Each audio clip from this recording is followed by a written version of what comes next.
Sarah, and this is my story. It had been dark for hours, but I remained completely focused on my work at the office.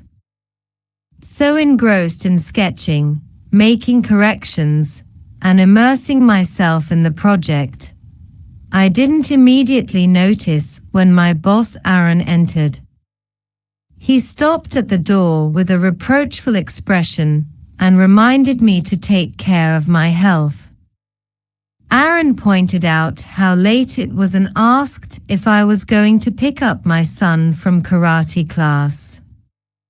He appreciated my dedication, but warned me not to overwork myself.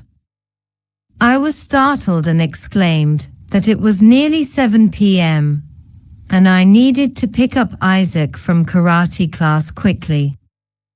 Gathering my things, I explained that I wanted to discuss the new design for a children's book cover, combining traditional styles with the latest trends. I rushed out towards the bus stop, leaving Aaron admiring my sketches and creativity.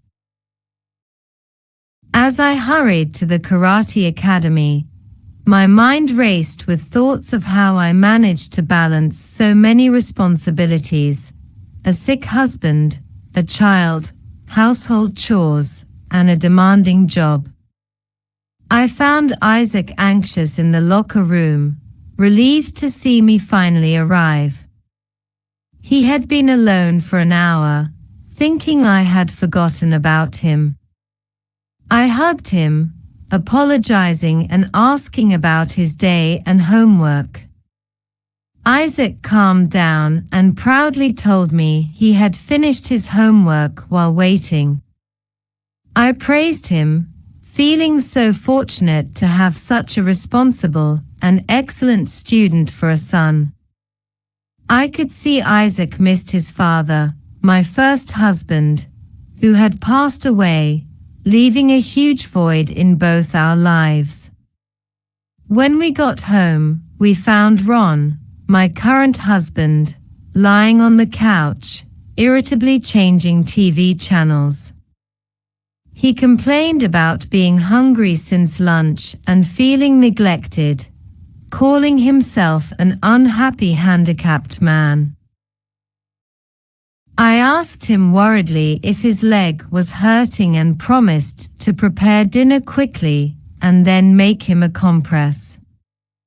Ron calmed down, waiting for the meal while Isaac, irritated by the situation, went to the kitchen to help me peel potatoes and chop tomatoes. I praised my son, grateful for his presence. Since Ron fell ill, my life had become a real challenge. I divided my time between caring for Isaac, my demanding job, and my sick husband. There was no time left for myself or to rest, living in a constant state of exhaustion. At work, I was highly respected and valued by my colleagues, always dedicating myself wholeheartedly with passion and enthusiasm. But my story begins long before that. I was the youngest in my family. My parents passed away when they were quite old, first my mother and then my father. I felt lonely in my spacious 3-bedroom apartment in Chicago, wishing I could share moments with my mother, hear her words of encouragement, receive advice, and feel my father's affectionate gaze. Unfortunately, my parents were no longer with me. During this difficult period of my life, I met Lucas, my first husband. Lucas was in the military, spending most of his time in combat zones and returning home only for leave and actions. We fell in love quickly after we started dating and got married. I was a dedicated and faithful wife, waiting for him during his long missions. When little Isaac was born, Lucas promised to quit his dangerous job after our son's christening. However, that promise never materialized. He didn't return home, and I found myself a widow at 25. The period of mourning was long and painful, but I found strength in my son and my work. Years later, my life took a new turn when I met Ron. He was the opposite of Lucas, confident, charming, courting me with poetry and flowers. Without realizing it, I fell in love. Ron was good to Isaac, and we decided to get married. Encouraged by his insistence, Ron worked on construction projects and frequently traveled for work, providing financial stability to our home. However, my colleagues at the workshop were skeptical about Ron and often advised me with concern. Rose, my longtime colleague, expressed her doubts about Ron's frequent travels and high local salaries. She suggested he might have a mistress or even another family. I always felt uncomfortable with conversations about Ron and defended my husband, explaining that he had his reasons for not talking about his childhood. I insisted it wasn't my business, that he worked and brought money home, which was what mattered. I tried to reassure everyone, mentioning the baby on the way and Isaac's excitement about having a sibling. But tragedy struck while Ron was working at a construction site in a nearby town. He fell from scaffolding on the 3rd floor, severely injuring his leg and ankle. He returned home with a splint, but even after a long time, he couldn't walk properly. This accident was a huge blow for such an active man. He felt helpless and disconnected from everything and everyone. I sympathized and supported him as much as I could, taking on all the responsibilities of the house, Isaac's care, and the family's income. Now, with Ron just lying at home and not working, I felt especially overburdened with the arrival of the new baby. But I was determined to be strong for my children. What worried me most was Ron's behavior. He seemed uninterested in everything, even Isaac's school progress. I thought he could at least read to his stepson or help with homework, as his leg didn't prevent that. But Ron acted like a child, always wanting attention and affection, rarely leaving the couch. I felt torn between my love for Ron and my growing frustration with his behavior. I tried to encourage Ron, asking him why he was so down and suggesting he try going to the balcony for some fresh air. I offered to help him walk a little, thinking it might help him recover faster. I expressed my concern, wondering if he was interested in how my day went, how Isaac was doing, or how I was feeling. Ron responded that I couldn't understand his suffering. He complained about constant leg pain and ineffective painkillers, calling himself a useless invalid. In an accusatory tone, he added that I was selfish, only thinking of myself. He pointed out that pregnancy wasn't an illness and questioned what was wrong with that. Ron lamented being alone all day while I was gone, feeling that I still blamed him. When I returned a few days later, Ron found a woman online named Kelly A. Healer, who promised quick and effective cures for muscle and bone ailments. I tried to explain that it was likely a scam, but Ron was convinced the treatment would work. Kelly began visiting our home regularly, and Ron claimed his pain was decreasing. One ordinary day, I returned home earlier than usual because Isaac was sick and didn't go to school. Upon arriving, I noticed unfamiliar women's shoes in the hallway and realized Kelly was in the house. The kitchen door was firmly closed. I intended to greet the visitor and my husband, but, for some reason, decided to approach quietly and listen to Ron and Kelly's conversation. I was curious about what they were doing, what they were talking about, and how the treatment was progressing. But there was something more intriguingly, why was the door closed? I overheard Ron complaining to Kelly, calling her his love and expressing fatigue from pretending to be weak.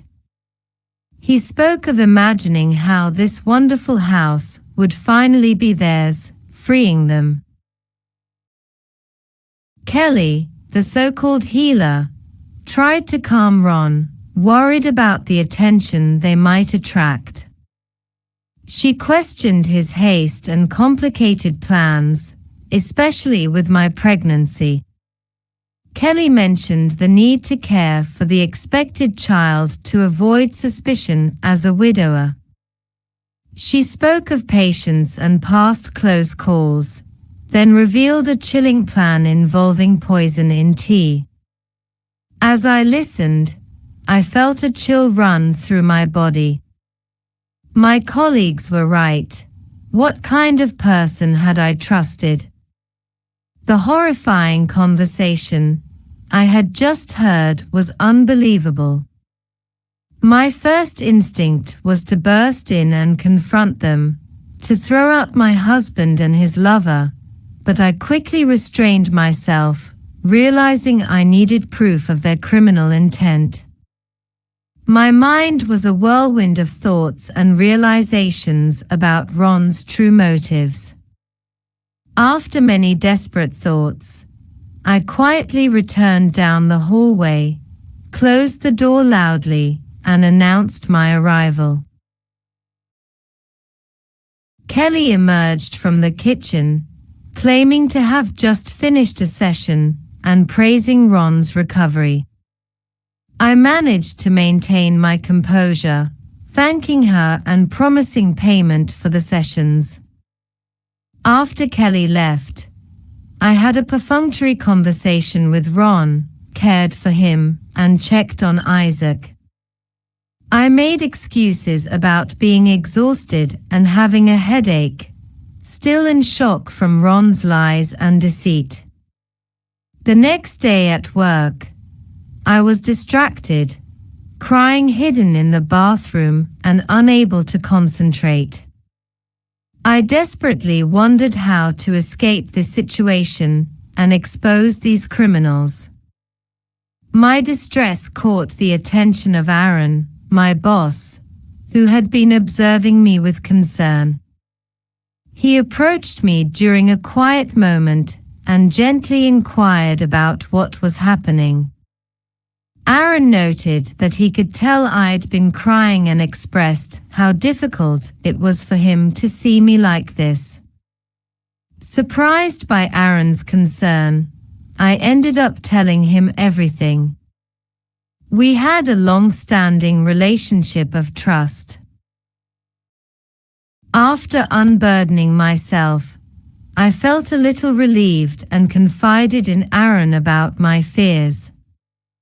I told him I felt like I was living with a traitor and a murderer, and asked for advice on how to punish Ron and protect Isaac and myself.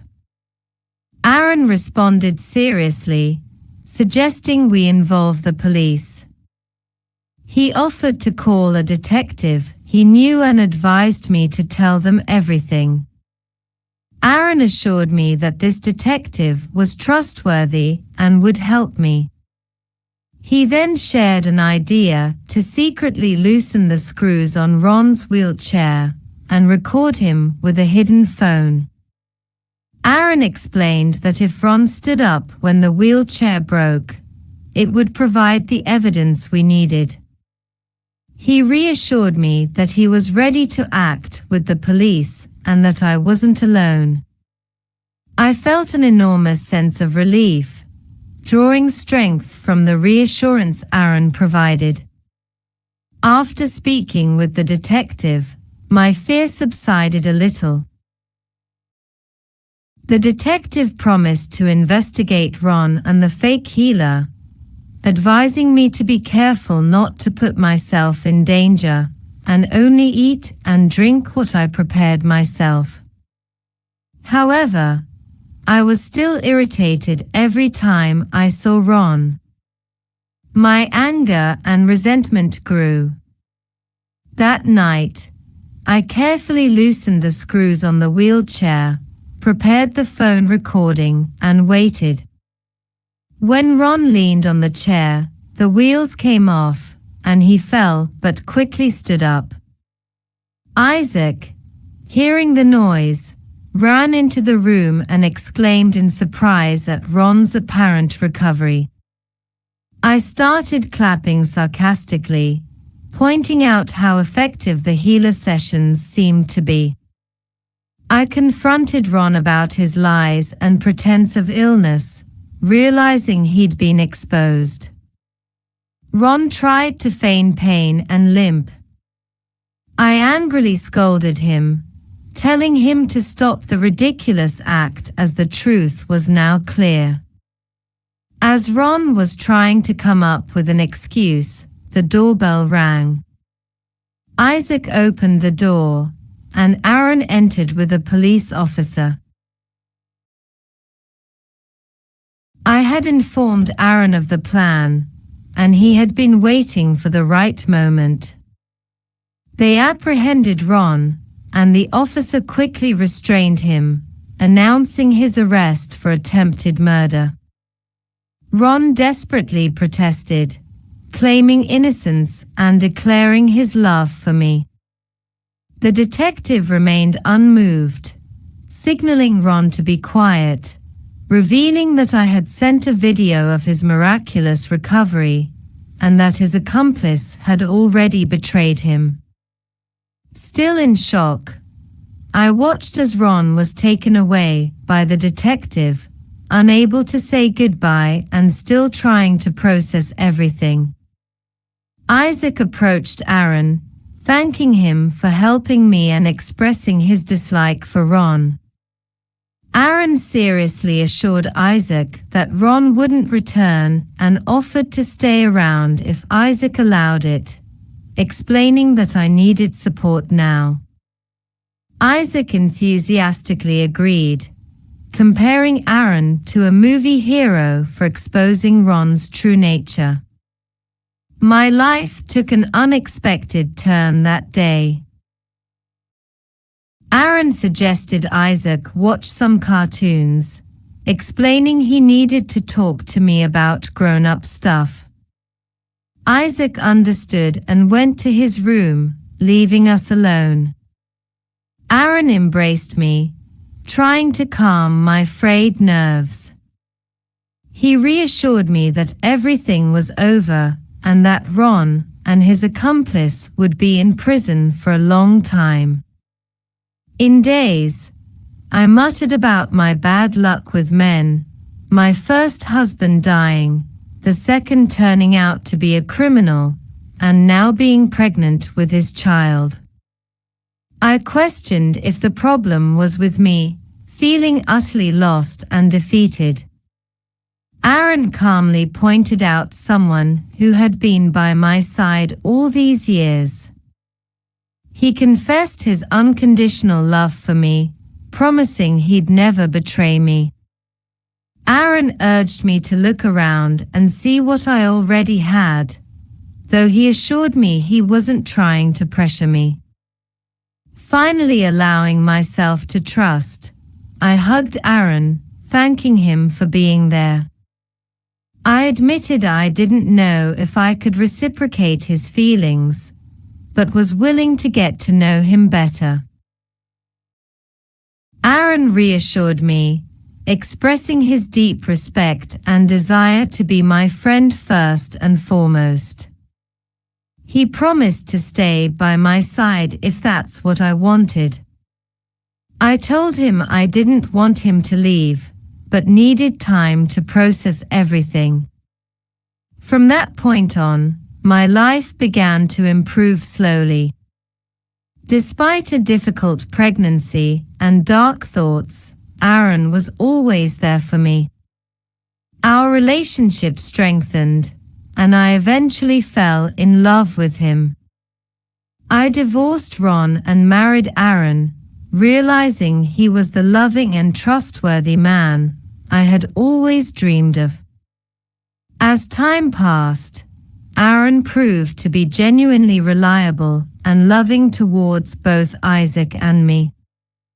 Our boutique thrived, and Aaron had to travel to other cities for business negotiations. One night, a month before my due date, my water broke unexpectedly. In a panic, I called an ambulance and barely managed to ask a neighbor to look after Isaac before losing consciousness. The birth was a nightmare, and I drifted in and out of consciousness during the difficult delivery. Among the medical staff, I didn't recognize one masked nurse. It was Lucy, Ron's accomplice, seeking revenge. When I woke up, I immediately sensed the absence of my baby. The doctor approached with a deeply sad expression and broke the devastating news that my child hadn't survived. I covered my face with my hands and cried desperately, my world crumbling around me. Aaron tried to comfort me, reminding me that Isaac still needed me and promising to be by my side through it all. We buried the baby, and I shed many tears over the tiny grave, struggling to accept the loss. If it weren't for Isaac's incredible strength and maturity, I don't think I could have endured the pain. 7 years after losing my baby, the memory still weighed heavily on my heart, but life had moved on. Our boutique had become one of the most famous and popular shops in New York City, attracting customers from all over the country. Aaron and I worked in perfect harmony, understanding each other with just a few words. Aaron and Isaac, now a 13-year-old teenager, had developed a close father-son relationship. Isaac was passionate about soccer and an exemplary student.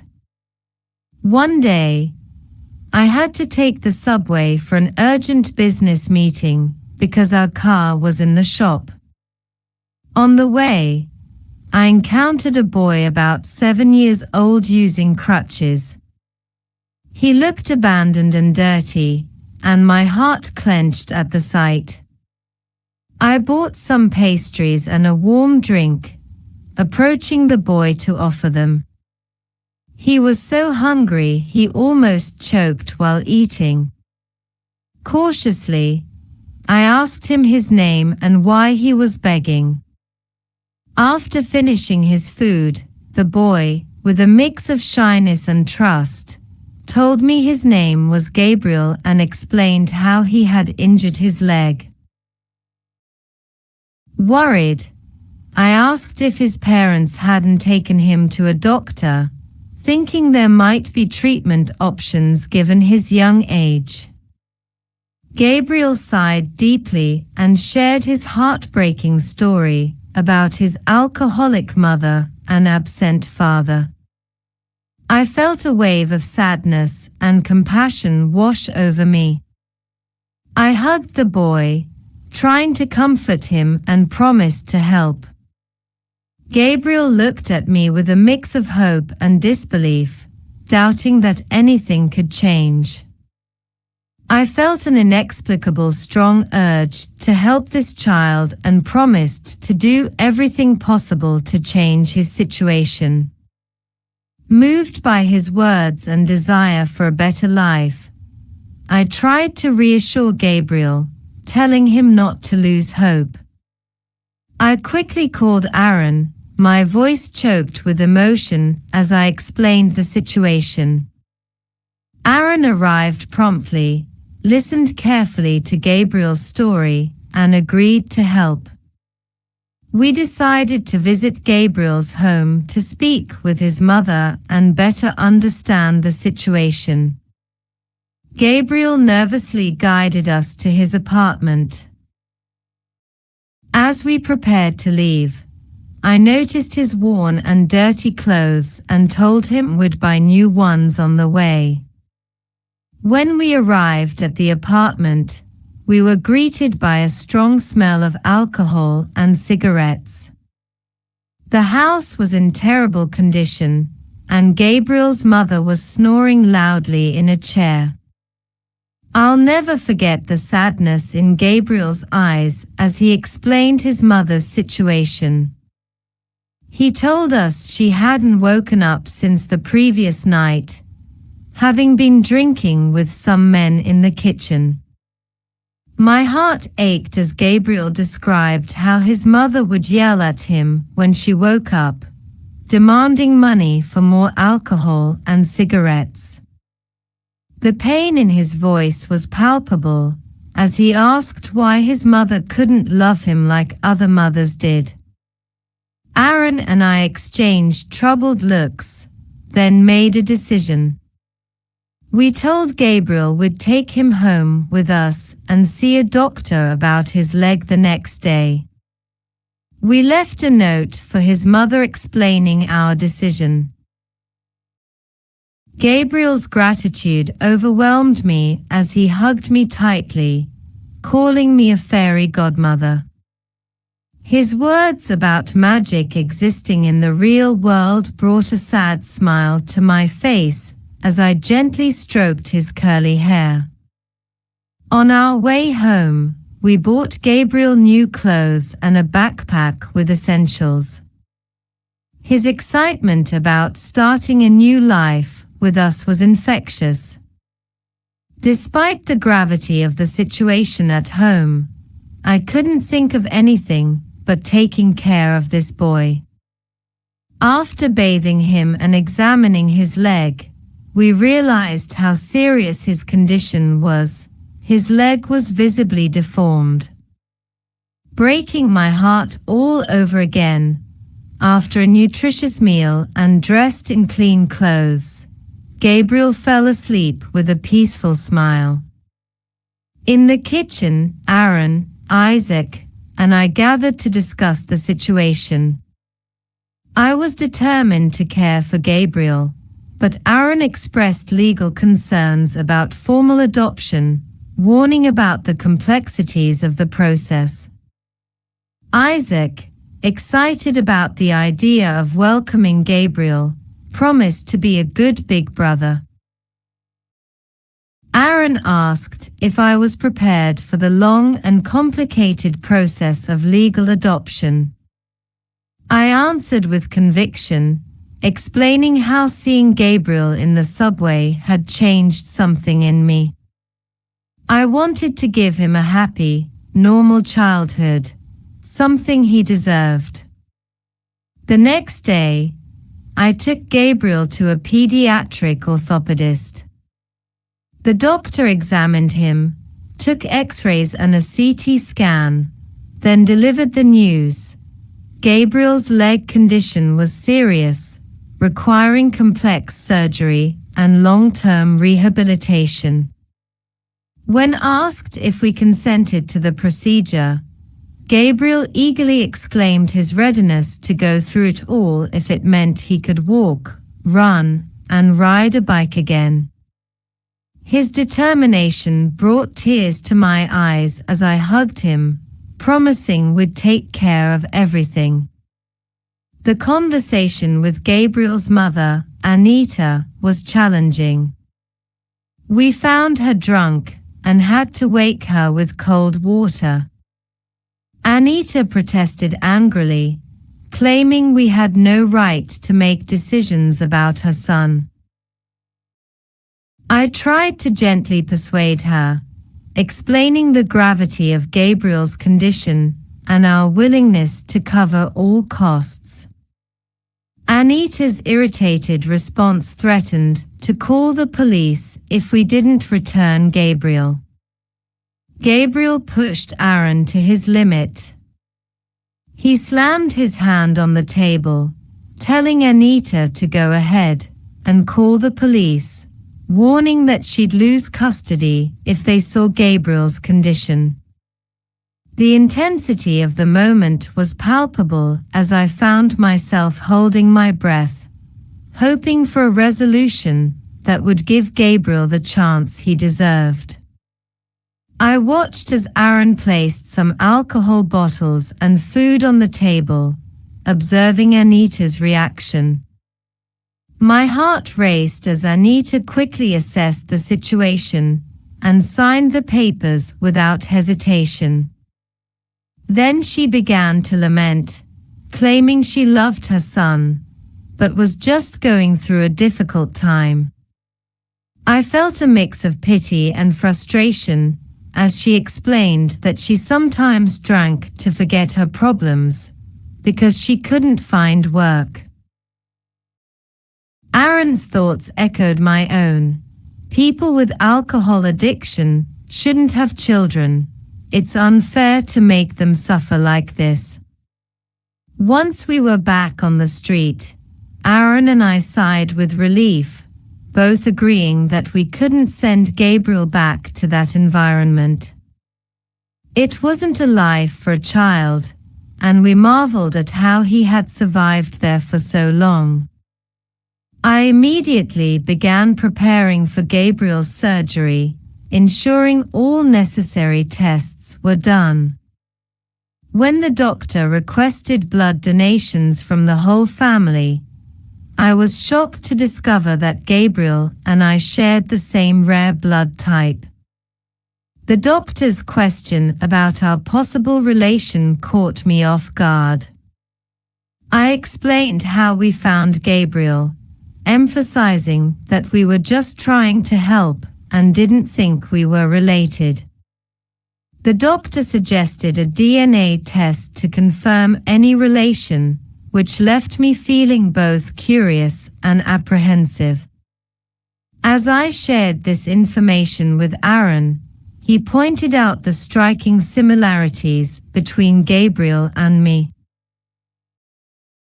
I felt a mix of confusion and wonder, agreeing to the DNA test while trying to process this unexpected turn of events. During Gabriel's surgery, I was a bundle of nerves, praying for everything to go well. The relief I felt when the doctor came out with good news was overwhelming. Over the next few weeks, I was amazed at the strong bond Gabriel and I had formed in such a short time. His resilience during his recovery touched my heart, and I found myself constantly encouraging him, feeling immensely proud of his progress. As I lay in bed at night, my mind would wander to the possibility of a distant family connection with Gabriel. I felt like I was trying to piece together a family puzzle I didn't even know existed. When Aaron asked what I was thinking about, I couldn't help but marvel at life's surprises, never having imagined that Gabriel might be a distant relative. As the day of the DNA test results approached, my anxiety grew.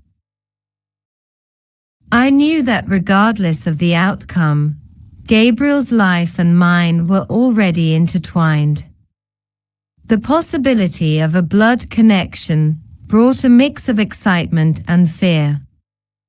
I told Aaron and Isaac that no matter what the results showed, Gabriel was already part of our family. Their loving nods reassured me that they were ready to accept him regardless of the test results. One day, Aaron burst into the room with an excited expression, holding some papers. He told me to sit down, explaining that the DNA results had arrived and confirmed what the doctor had suspected. Gabriel was indeed my biological son, with a 99% probability. I was stunned, unable to believe what I was hearing. I wondered aloud about the baby I was told had died at the hospital, realizing my son had been alive all this time. Gabriel, who had overheard everything, asked if I was really his mother and if Anita wasn't his mom. With tears in my eyes, I hugged Gabriel tightly, confirming that he was indeed my son. I apologized for not knowing, promising to investigate what had happened and never to leave him again. In the subsequent trial, I was recognized as Gabriel's biological mother, and Anita lost her parental rights due to neglect. When Anita realized she would lose her benefits, she suddenly remembered Gabriel and begged for his return, claiming love and nostalgia. But Gabriel remembered the abuse and neglect all too well. He was grateful and loved his new parents, Aaron and me. Determined to bring joy to our family, after a thorough investigation, detectives unraveled the mystery behind my son's disappearance. Lucy, in an act of cruelty and desperation, had switched my newborn with Anita's deceased baby at the hospital. Learning this, I was horrified and angry, wondering how such a thing could happen and why Lucy wasn't in prison. The detective revealed that life had its own path of justice. Lucy was now fighting a terminal illness in a mental hospital, alone and in pain. Returning home, I found a warm, loving atmosphere. Isaac and Gabriel were playing together, Aaron was cooking, and everyone rushed to greet me. Sitting with my family, I shared my feelings of gratitude for our two wonderful sons, my supportive husband, and our fulfilling work. As we ate dinner, our conversation was full of laughter and plans for the future. Gabriel, now feeling completely part of the family, shared in this happiness. In this home where love reigned, everything seemed in harmony.